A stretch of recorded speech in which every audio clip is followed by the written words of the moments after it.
when you guys first went to the WWE, it was right before the first pay-per-view. You were Correct. the ref. I You were was. the ref.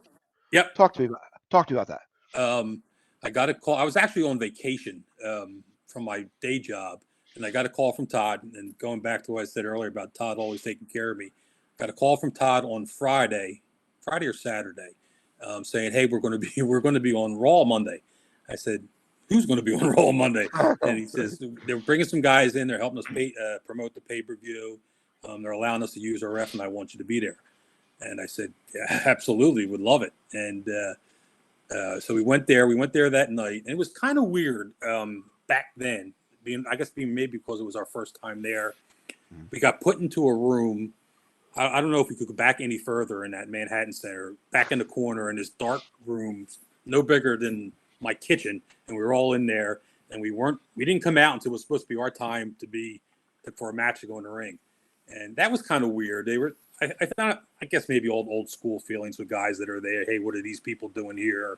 Is he coming to take my ref job or anything like that? So those little guys were a little standoffish, but all in all, a good experience. They treated us well, then put us back in the closet. Other than that, they helped get the pay-per-view over before. So it was a fun night. Was it 1 week, 2 weeks? What was it? Once that I did. That we invaded Raw that Monday night, but then they were doing a couple different things with some of the guys and Paul. Never Todd. It was always Paul and either Tommy or Sabu. And they were doing things a few weeks almost up to the pay-per-view. But I only did it that one time, the first night we did it. Anyone did you deal with from the WWF? Like anyone from the office? Any of the Well, actually, it was funny. I guess I was trying to steal my spot when we at the end of the night when all the ECW guys and the WWE guys, it was like a big brawl at the end and everybody was pulling people apart.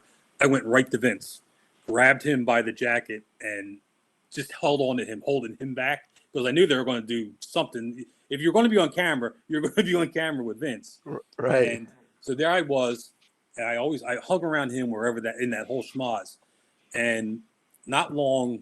I don't know how long after that, but a Pro Wrestler magazine, one of the magazines, came out about the ECW WWE relationship, and the cover of the magazine was me holding Vince back with the Eliminator. Something that I've read since I've been 6 years old, getting those magazines, and here I am I got it hanging in my bedroom framed. That's awesome. It's one of my prized possessions from the wrestling business that I'm actually on the cover of something I've read since I've been 6 years old. That was pretty cool. Yeah, that's great. Yeah. Any interactions with any of the boys? No, not the WWE guys because like I said, they kind of kept us away.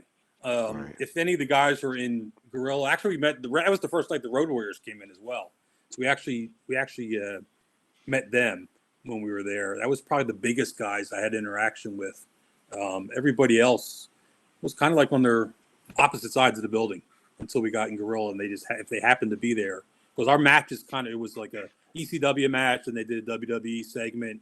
So if you were around guys doing segments, you probably saw them, but no real big conversations or anything like that. Why do I picture like Taz saying, "All right, boys, we got to be ready for anything tonight, brother"? Well, it's funny. It's funny you say that because it was. Am I right?